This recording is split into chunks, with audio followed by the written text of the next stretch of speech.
Es grato para mí el decirles bienvenidos a El Amor que Vale. El tema de hoy es el reino de maldad y el reino de Dios. Por favor, leamos Mateo capítulo 9 desde el versículo 6. Es la oración modelo llamada el Padre Nuestro. No es para recitarla sin pensar. Es una guía de cómo debemos orar. Mateo 6, versículos del 9 al 13, dicen lo siguiente. Vosotros pues oraréis así. Padre nuestro que estás en los cielos, santificado sea tu nombre. Venga tu reino. Hágase tu voluntad como en el cielo, así también en la tierra. El pan nuestro de cada día, dánoslo hoy. Y perdónanos nuestras deudas como también nosotros perdonamos a nuestros deudores. Y no nos metas en tentación, mas líbranos del mal. Recuerde que literalmente significa líbranos del maligno, porque tuyo es el reino, y el poder, y la gloria, por todos los siglos. Amén. Estamos en una batalla, una pelea a muerte con el reino de maldad. Existe una conspiración contra el reino de Dios, existe un reino de tinieblas y otro de luz. Un reinado por el terror y el otro por el amor. Existe el reino de la muerte y el reino de la vida. Existe el reino de Satanás y el reino de nuestro Dios y su Cristo el Señor Jesús. Y usted necesita escoger cuidadosamente de parte de quién está. Por favor, busque en el Antiguo Testamento el libro de Ezequiel. Deseo que estudiemos uno de los pasajes más asombrosos de toda la Biblia. Ezequiel 28, versículos del 12 al 19. Hijo de hombre, levanta endecha sobre el rey de Tiro y dile, así ha dicho Jehová el Señor. Tú eras el sello de la perfección, lleno de sabiduría y acabado de hermosura.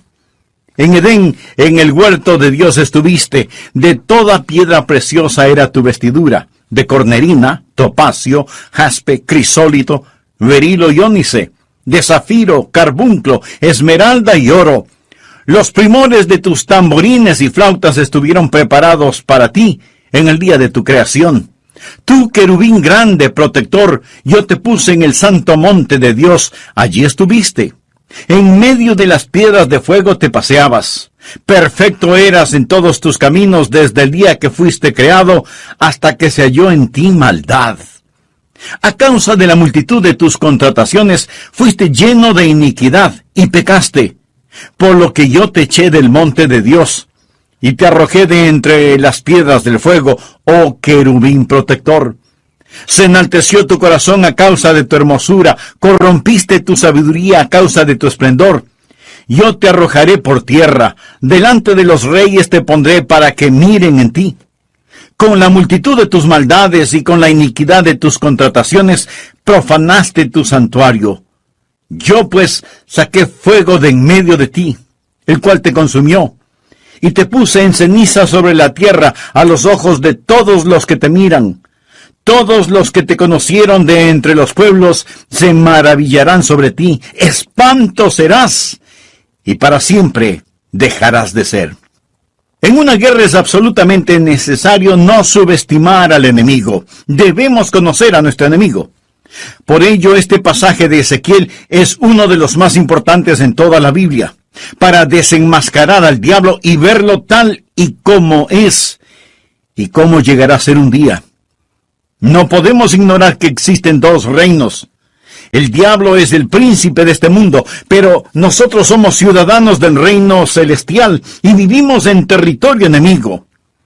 Jesús dijo en Apocalipsis a la iglesia de Pérgamo, yo conozco tus obras y dónde moras, donde está el trono de Satanás. Es decir, ustedes están viviendo en la sede del infierno.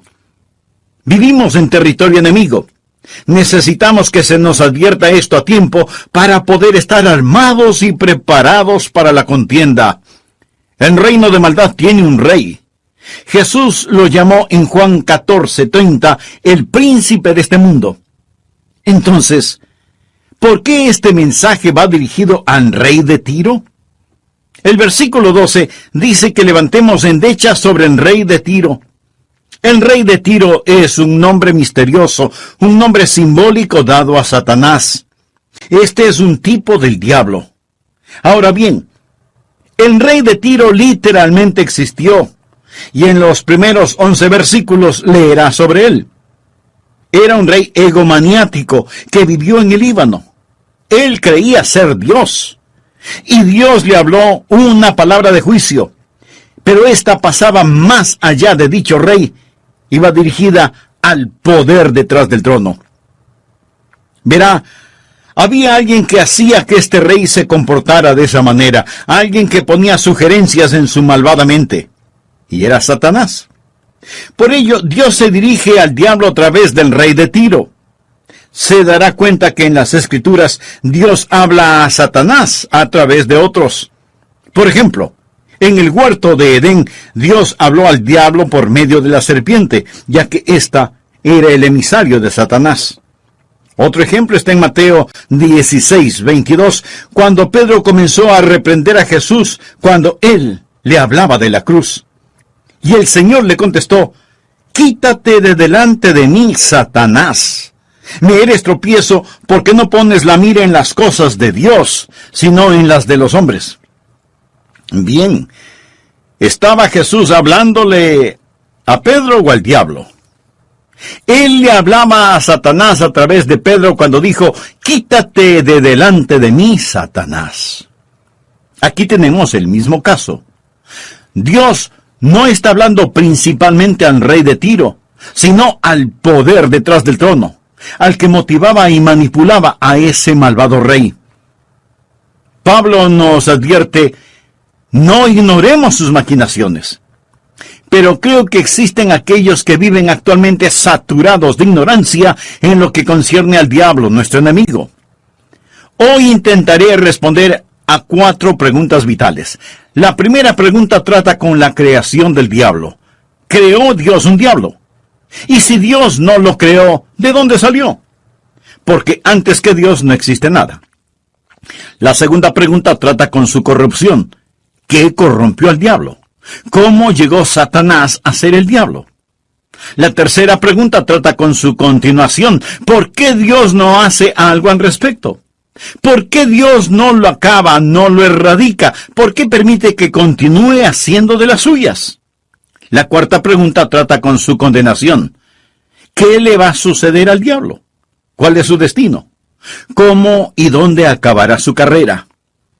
Es necesario que comprenda todo esto a fin de que pueda ver el cuadro completo. Dios, por medio del profeta Ezequiel, nos da un vislumbre del reino de las tinieblas. Y oro que Dios remueva el velo satánico de su mente y sus ojos, y que el Espíritu Santo le dé conocimiento espiritual sobre el reino del maligno, para que finalmente vea la victoria que tenemos en el Señor Jesucristo. La primera pregunta trata con la creación del diablo. ¿Creó Dios a un diablo? Bien, por favor, comencemos a leer nuevamente en el versículo 12. Hijo de hombre, levanta endecha sobre el rey de Tiro y dile: así ha dicho Jehová el Señor. Tú eras el sello de la perfección. Subraye las palabras de la perfección. Lleno de sabiduría y acabado de hermosura. En Edén, en el huerto de Dios estuviste. De toda piedra preciosa era tu vestidura, de cornerina, topacio, jaspe, crisólito, berilo y ónice, de zafiro, carbunclo, esmeralda y oro. Los primores de tus tamborines y flautas estuvieron preparados para ti en el día de tu creación. Subraye lo siguiente: en el día de tu creación. Tú, querubín grande, protector, yo te puse en el santo monte de Dios, allí estuviste. En medio de las piedras de fuego te paseabas. Perfecto eras en todos tus caminos desde el día que fuiste creado. Note otra vez, el día que fuiste creado, hasta que se halló en ti maldad. Dios creó a una criatura. Isaías nos cuenta que su nombre era Lucero, que significa hijo de la mañana. Esta criatura sobrepasaba en belleza y era superior en sabiduría. Dice: tú eras el sello de la perfección. De hecho, tenía cualidades musicales. Mire el versículo 13. Los primores de tus tamborines y flautas estuvieron preparados para ti en el día de tu creación. Él era como un gran órgano sinfónico. Él hablaba como un grandioso y glorioso instrumento musical. Dios está hablando de la calidad melodiosa de su naturaleza. La Biblia también habla de sus gemas preciosas, los rubíes, diamantes y esmeraldas. Él vivía en el reino de exquisita belleza mineral, muy parecido al reino en el cual vamos a vivir un día. Anticipamos con gozo ir a un lugar que tiene paredes de jaspe, puertas de perlas, calles de oro. Ese lugar habla de la gloria y el paraíso de Dios. Y en el versículo 14 habla del santo monte de Dios. Tú, querubín grande, protector, yo te puse en el santo monte de Dios. Allí estuviste. En el Antiguo Testamento, cuando se habla del santo monte de Dios, en este sentido habla del gobierno de Dios. Isaías 2:2 dice, en lo postrero de los tiempos será confirmado el monte de la casa de Jehová. Literalmente significa el gobierno de Dios. Y aquí había una criatura asociada con el gobierno de Dios. Estaba encargado de los asuntos del cielo. Yo creo que era el primer ministro del reino celestial y él trabajaba bajo la autoridad de Dios en el vasto dominio del universo. Y estaba allí, en el Monte Santo. El Monte Santo significa el gobierno de Dios. ¿Qué autoridad poseía? Muy bien, continuemos con el versículo 14. Tú, querubín grande. La palabra usada en hebreo que aparece aquí como grande significa ungido. Un querubín escogido de entre los demás. Los querubines eran el rango más alto en las categorías de ángeles. Los ángeles están categorizados según su poder. Existen diferentes rangos. Lucero era el más distinguido entre los querubines. Era un querubín ungido. La palabra protector en hebreo, según dicen los eruditos, literalmente significa extender las alas. ¿Ha visto las ilustraciones del Arca del Pacto con los querubines extendiendo sus alas? Tiene que ver con la santidad de Dios, la adoración a Dios. Este querubín no solo tenía que ver con el gobierno de Dios, sino también con la adoración y la santidad de Dios. Parece que él recibía la autoridad de Dios y administraba el universo, recibiendo la adoración de éste y pasándosela a Dios. Por favor, leamos el versículo 18. Con la multitud de tus maldades y con la iniquidad de tus contrataciones, profanaste tu santuario. Un santuario es un lugar de adoración. Él tenía cierto tipo de sacerdocio. Era una criatura increíble. Él estaba en la clase más alta de todo lo creado. Pero volvamos a nuestra pregunta. ¿Creó Dios al diablo? No. Dios creó a un querubín ungido. Dios creó a un ser perfecto, no a un diablo malévolo, no a una criatura horripilante. Note el versículo 15. Perfecto eras en todos tus caminos desde el día que fuiste creado. Dios, siendo perfecto, no creó imperfección. Esta es la respuesta a nuestra primera pregunta. La segunda trata con su corrupción. ¿Qué corrompió al diablo? ¿Cómo el diablo llegó a ser el diablo? Veamos el versículo 15.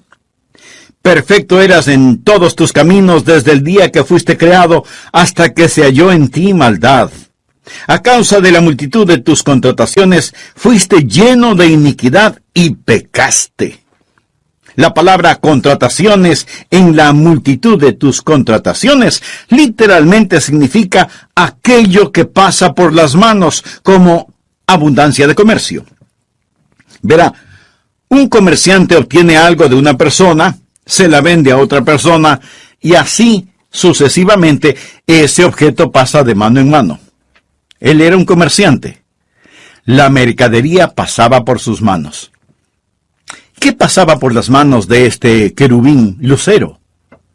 La autoridad de Dios. Al estar sobre el santo monte de Dios, al ser el primer ministro del cielo, la autoridad de Dios pasaba por sus manos. ¿Qué otra cosa pasaba por sus manos? Él era un querubín ungido que protegía, que estaba en el santuario de Dios. Él recibía la adoración a Dios y luego debía pasarla al Padre. pero empezó a tomar ventaja de su oficio, a quedarse con la mercancía. ¿Ha conocido algún político que haga algo parecido? Se ve en un lugar de autoridad, administrando las posesiones de otros, y se le sube a la cabeza. Empieza a pensar que él tiene ciertos privilegios y comienza a tomar lo que no es suyo. Es exactamente lo que el diablo hizo. Empezó a tomar ventaja de su oficio, de su dignidad, de su autoridad. Él comenzó a pensar: yo soy tan hermoso, tan sabio, tan importante. Tengo mucha autoridad para no poseer alguna autoridad propia y para no recibir algunas de estas alabanzas. La esencia de su pecado, literalmente, fue el orgullo. Cuando Pablo le dijo a Timoteo cuáles eran los requerimientos para ser un pastor, leemos en 1 Timoteo 3:6 que el pastor no debe ser un neófito, es decir, no debe ser un novato, un recién convertido, alguien sin experiencia.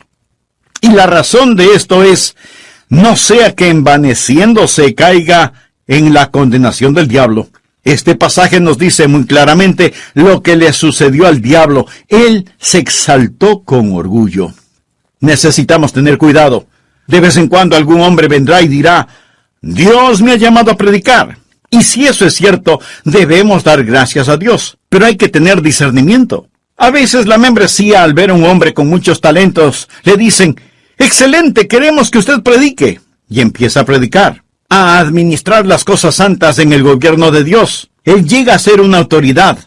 No es simplemente un predicador, ahora es un pastor, un obispo. Él administra los asuntos de Dios y la gente alaba a Dios por medio de él. Él obtiene alabanza que debe ir directamente a Dios. Si este novato no es cuidadoso, comenzará a tomar para sí lo que no le pertenece. La gente le dirá: hermano, ese fue el mejor sermón que jamás haya escuchado en mi vida. Y él se lo creerá.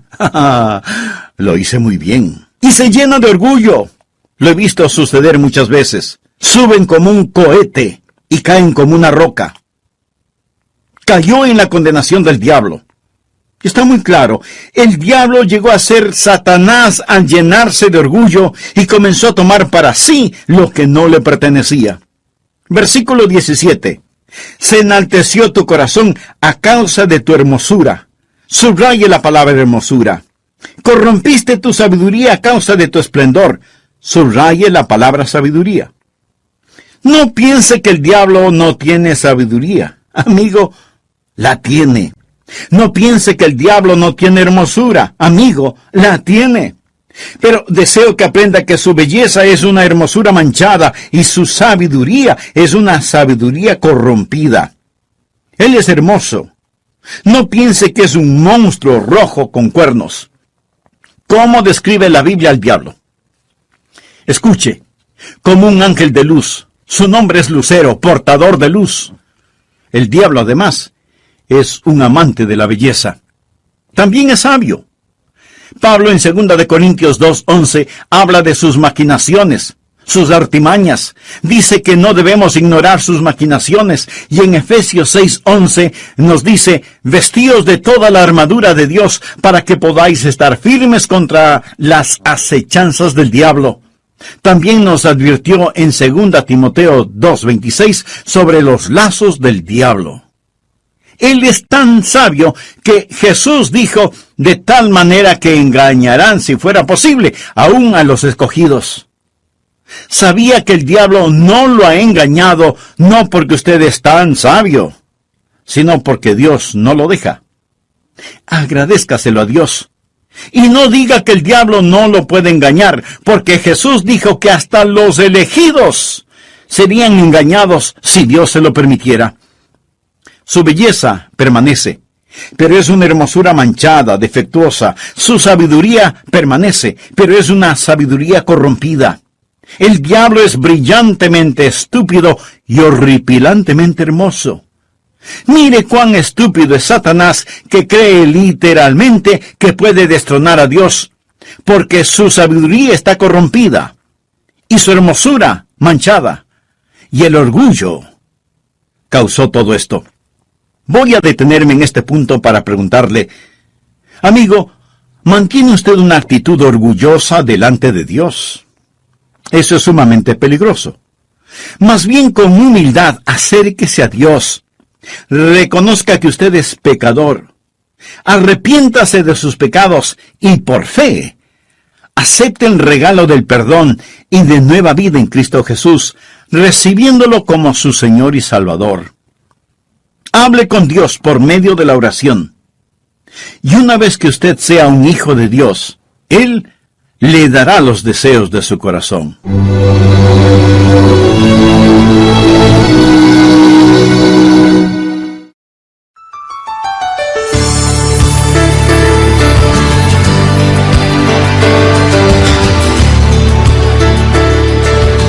Debido al orgullo de Satanás, Dios lo echó del cielo, y ahora el diablo es el príncipe de las potestades del aire. Él es el Dios de este mundo. Y si esto es así, surge una pregunta. ¿Por qué Dios no termina con Satanás de una buena vez? Porque Dios tiene un plan mayor, un plan mejor, que tiene que ver con nuestra redención y salvación. Dios no va a destruir al diablo con el poder inherentemente suyo. Dios lo va a destruir por medio del poder que Él pone en usted y en mí. Dios, en su infinita sabiduría, da a sus hijos el poder para vencer al diablo por medio de la muerte de Jesucristo sobre la cruz. Y es esa muerte vicaria la que nos da la victoria sobre Satanás. Le invito a tener su Biblia y un cuaderno de notas a la mano para estudiar la segunda parte del mensaje, El reino de maldad y el reino de Dios. Bienvenidos a El Amor que Vale, con el pastor, maestro y autor, Dr. Adrián Rogers, supliendo las necesidades de la gente con la verdad de la palabra de Dios, trayendo personas a Cristo, transformando vidas alrededor del mundo y ayudándole a usted a descubrir el poder del amor más grande, el amor que vale. A continuación, un edificante mensaje del Dr. Adrián Rogers en la voz del pastor Lenín de Llanón. Gracias por estar en la sintonía de El Amor que Vale. Sea bienvenido o bienvenida a nuestro programa, que lo empezaré resumiendo brevemente lo que vimos en el programa anterior. En Mateo 6 y desde el versículo 9 encontramos la oración modelo, o sea, el Padre Nuestro. La enseñó el mismo Señor Jesucristo. Padre nuestro que estás en los cielos, santificado sea tu nombre. Venga tu reino. Hágase tu voluntad, como en el cielo, así también en la tierra. El pan nuestro de cada día, dánoslo hoy. Y perdónanos nuestras deudas, como también nosotros perdonamos a nuestros deudores. Y no nos metas en tentación, mas líbranos del mal, o del maligno. Porque tuyo es el reino, y el poder, y la gloria, por todos los siglos. Amén. Recuerde que estamos en una batalla, una pelea a muerte con el reino de maldad, porque existe una conspiración contra el reino de Dios. Hay un reino de tinieblas y otro de luz. Un reino gobernado por el terror y otro reino gobernado por el amor. Existe el reino de la muerte y existe el reino de la vida. Existe el reino de Satanás y el reino de nuestro Dios y de su Cristo, el Señor Jesús. Y usted necesita escoger cuidadosamente de parte de quién está. Mi amigo, en una guerra es absolutamente necesario no subestimar al enemigo. Debemos conocer a nuestro enemigo. Y no podemos ignorar que existen dos reinos. El diablo es el príncipe de este mundo, pero nosotros somos ciudadanos del reino celestial, pero estamos viviendo en territorio enemigo. Y necesitamos que se nos advierta de esto a tiempo para poder estar armados y preparados para la contienda. El reino de maldad tiene un rey. En Juan 14:30, Jesús lo llamó el príncipe de este mundo. Y el apóstol Pablo nos dice que no debemos ignorar sus maquinaciones. Tristemente, muchos seres humanos en la actualidad viven saturados de ignorancia en lo concerniente al diablo, nuestro enemigo. Intentaré responder a varias preguntas vitales. Primero, ¿creó Dios un diablo? Y si Dios no lo creó, ¿de dónde salió? Porque antes que Dios no existe nada. Bien, no debemos olvidar que Dios creó una criatura. El profeta Isaías nos cuenta que su nombre era Lucero, hijo de la mañana. Esta criatura sobrepasaba en belleza a todas las demás y era superior en sabiduría. En Ezequiel 28:12 dice, tú eras el sello de la perfección. La Biblia también habla de sus gemas preciosas, rubíes, diamantes, esmeraldas. Él vivía en un reino de exquisita belleza mineral, muy parecido al reino en el cual vamos a vivir un día. Y anticipamos con gozo ir a un lugar que tiene paredes de jaspe, puertas de perlas, calles de oro.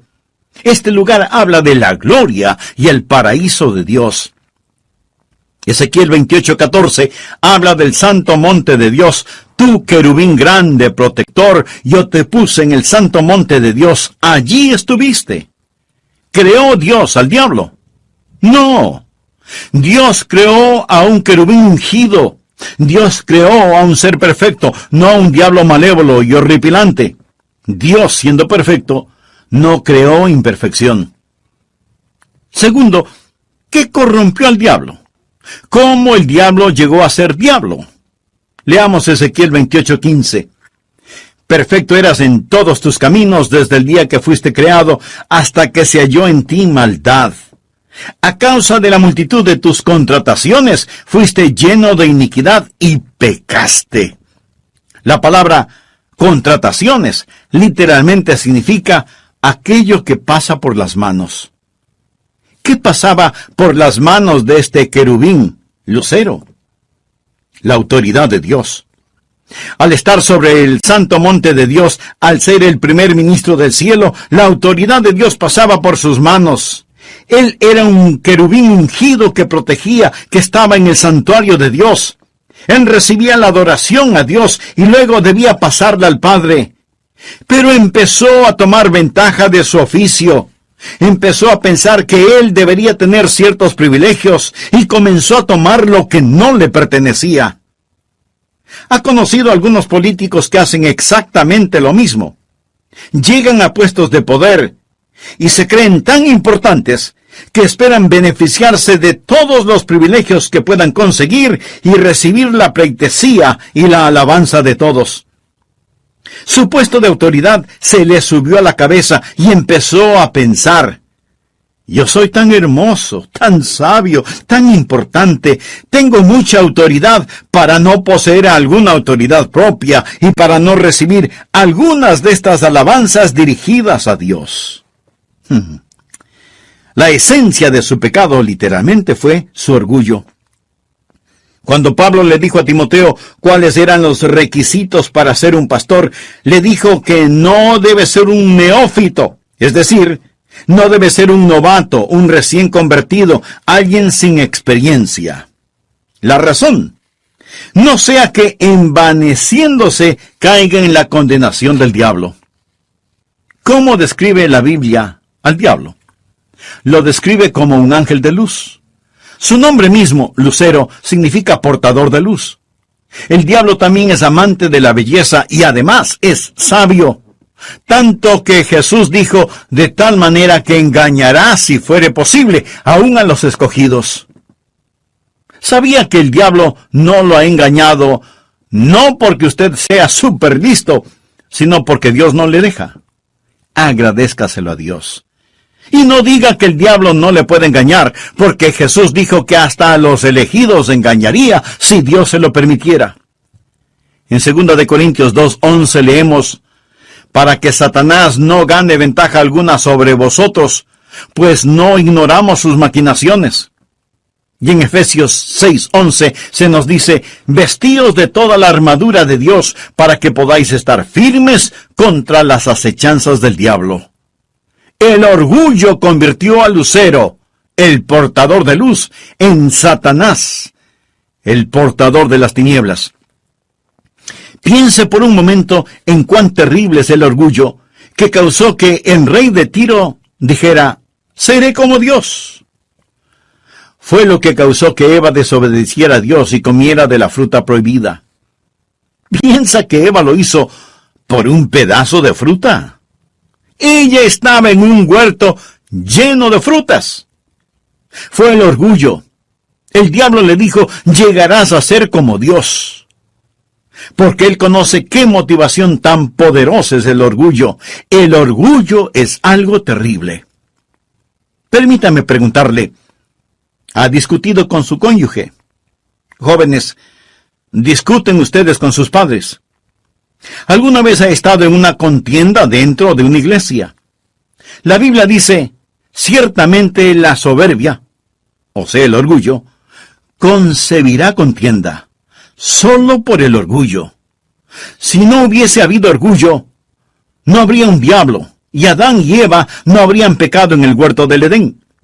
Amigo, si no hubiera orgullo en su corazón, nunca habría necesitado salvarse. Estamos llenos de orgullo. Proverbios menciona las cosas que Dios odia. 6 cosas aborrece Jehová, y aún 7 abomina su alma: los ojos altivos. Lo primero en la lista es el orgullo, una mirada orgullosa. El orgullo es un pecado devastador y engañoso. ¿Sabe cómo habla una persona orgullosa? Habla así: es que yo soy tan humilde.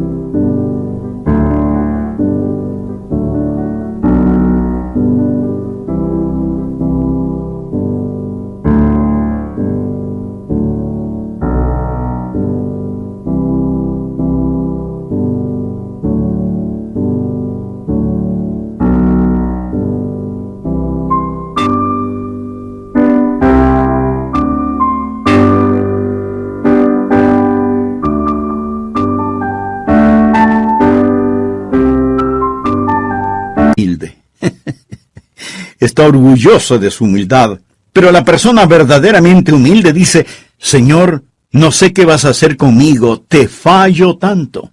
Ahora bien, la humildad no es andar todos cabizbajos, no es pensar mal o pobremente de sí mismo. Usted ha sido creado a la imagen de Dios. La humildad no es pensar en sí mismo, es pensar en Dios. La humildad es aceptar lo que Dios dice acerca de usted. La gracia de Dios enaltece a la persona sin que se le suba la cabeza. La gracia de Dios humilla al hombre sin degradarlo, para que él pueda decir: yo soy lo que soy por la gracia de Dios. La humildad es creer lo que Dios dice acerca de usted y aceptarlo. Los antiguos predicadores solían decir: no hay nada que lo ponga más lejos del alcance de Satanás que la humildad genuina, y nada lo hará que se parezca más al diablo que el orgullo. La Biblia dice en Filipenses 2, versos del 5 al 8, haya pues en vosotros este sentir que hubo también en Cristo Jesús, el cual, siendo en forma de Dios, no estimó el ser igual a Dios como cosa que aferrarse, sino que se despojó a sí mismo, tomando forma de siervo, hecho semejante a los hombres, y estando en la condición de hombre, se humilló a sí mismo, haciéndose obediente hasta la muerte, y muerte de cruz. El diablo fue creado en perfección. El diablo se corrompió por el orgullo. Tercero, ¿por qué Dios permite que el diablo continúe haciendo de las suyas? ¿Por qué Dios no lo acaba, lo erradica, no termina con el diablo una vez por todas? ¿Por qué Dios no hace algo al respecto? Bueno, veamos, por favor, Ezequiel versículo 16. A causa de la multitud de tus contrataciones fuiste lleno de iniquidad y pecaste, por lo que yo te eché del monte de Dios. Lo primero que hace Dios con el diablo es echarlo de la posición de autoridad que tenía en el cielo. Pecaste, por lo que yo te eché del monte de Dios y te arrojé de entre las piedras del fuego, oh querubín protector. Las piedras del fuego aquí se refieren al área alrededor el trono de Dios. Se enalteció tu corazón a causa de tu hermosura, corrompiste tu sabiduría a causa de tu esplendor, yo te arrojaré por tierra. Dios echó a Satanás del cielo y ahora él es el príncipe de las potestades del aire, el Dios de este siglo. Pero ¿por qué Dios no lo acaba? ¿Por qué Dios tiene un plan mayor, uno mejor? y tiene que ver con nuestra redención y salvación. Dios no va a destruir al diablo con el poder inherentemente suyo. Dios lo va a destruir por medio del poder que Él pone en usted y en mí. Verá, el diablo nos odia. El diablo nos ve como usurpadores. Nos ve como en reino de sacerdotes de Dios, adorándole y glorificándole. Dios en su infinita sabiduría da a sus hijos el poder para vencer al diablo por medio de la muerte de Jesucristo sobre la cruz. Dios no destruye a Satanás, sino todo lo contrario, pone a su propio Hijo en la cruz. El pasaje clave es Hebreos 2, versículo 14. Por cuanto los hijos participaron de carne y sangre, habla de los seres humanos, somos de carne y sangre. Él también participó de lo mismo, es decir, que porque somos de carne y sangre, Jesús se hizo hombre, para destruir por medio de la muerte al que tenía el imperio de la muerte, esto es, al diablo. Cuando Jesús iba a la cruz dijo, ahora el príncipe de este mundo será echado fuera. El diablo fue derrotado con la muerte de Jesucristo. Pero la palabra destruir en el idioma griego no significa exterminar, sino que significa literalmente quedar inutilizado. Y por medio de la muerte de Cristo, el diablo ha quedado inutilizado. Y Él no quiere que usted lo sepa. Ha sido despojado de su autoridad y echado del cielo. Y la única forma por medio de la cual puede trabajar es por medio de la decepción, el engaño, la mentira, porque no tiene más autoridad. Por medio del engaño oprime a la gente, Él ciega a la gente, Él abofetea a la gente, Él continúa su reinado de terror, subversión, perversión y desviación. Él quiere dividir, deprimir, destruir, oprimir y poseer. El pecado y sufrimiento de Satanás son una trinidad inseparable de terror. Él escoge a los que no saben la verdad o la rehúsan para que lleven a cabo su sucio trabajo. Y Dios permite que continúe para lograr su plan final, para redimirnos, darnos poder, vida y victoria mayor que la que el diablo llegó a conocer. ¿Escuchó que dije mayor? Vamos a ser herederos de Dios y coherederos con Jesucristo, es decir, compartir por igual. Dios nos ama tanto que permite que el diablo continúe y envió a Jesús para que muriera en la cruz, para crear una raza de gente redimida que gobernará y reinará con Él para siempre.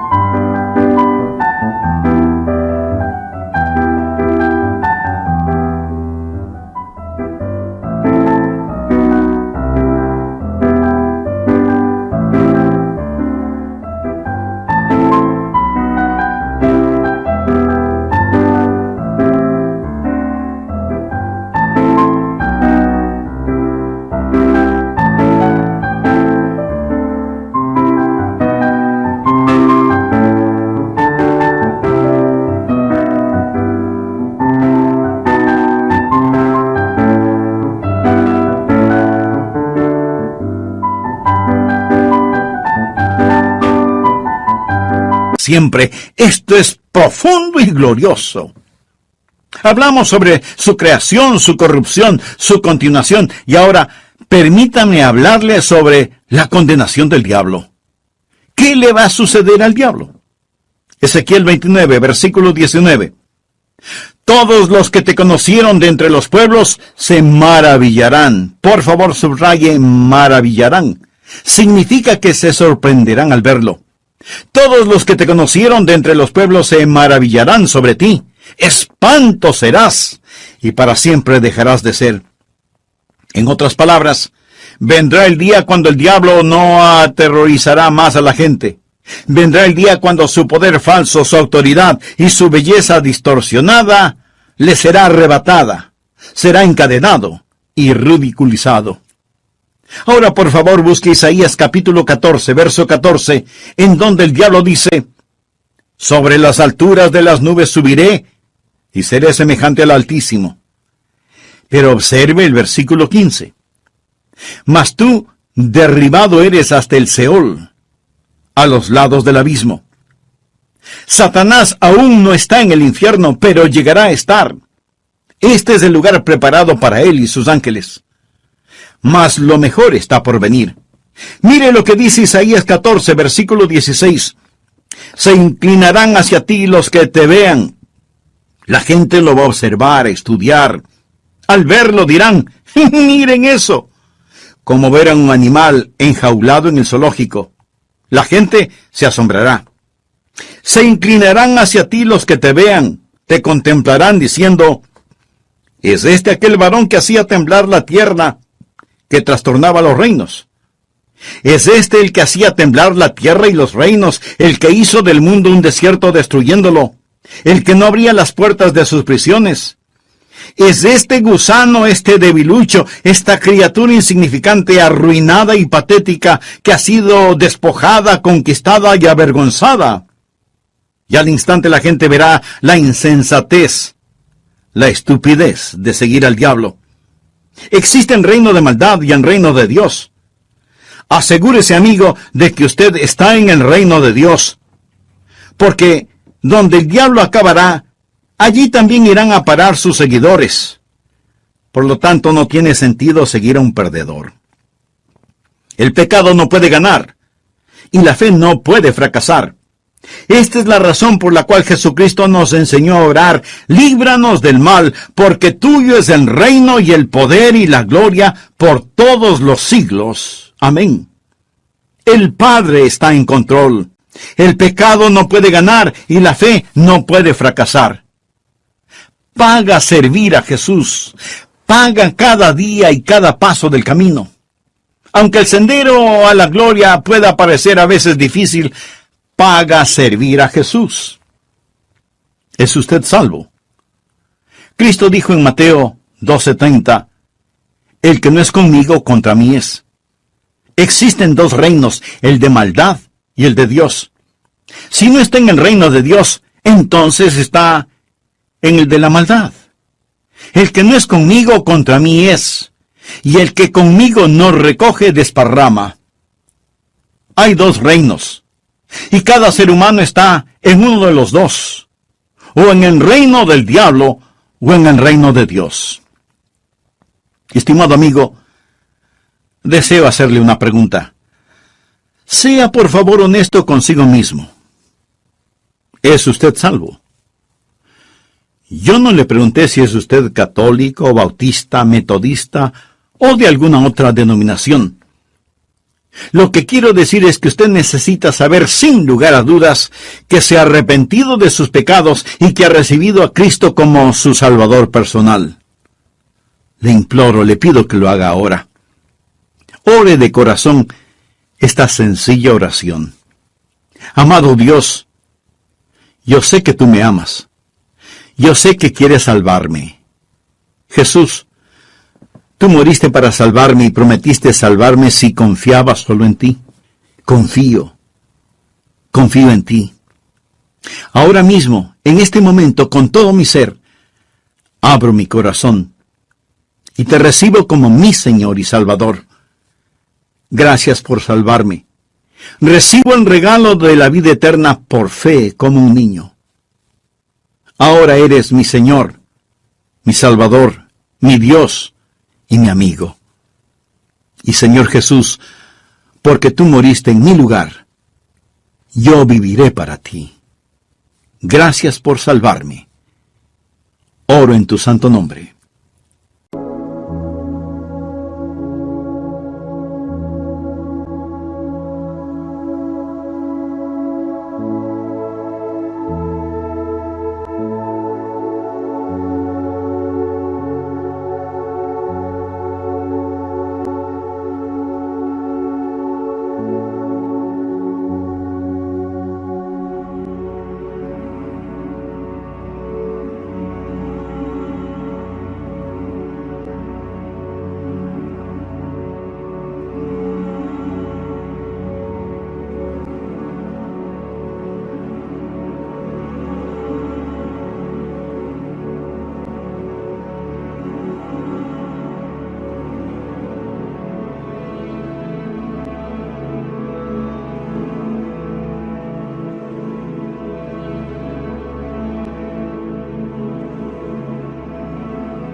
do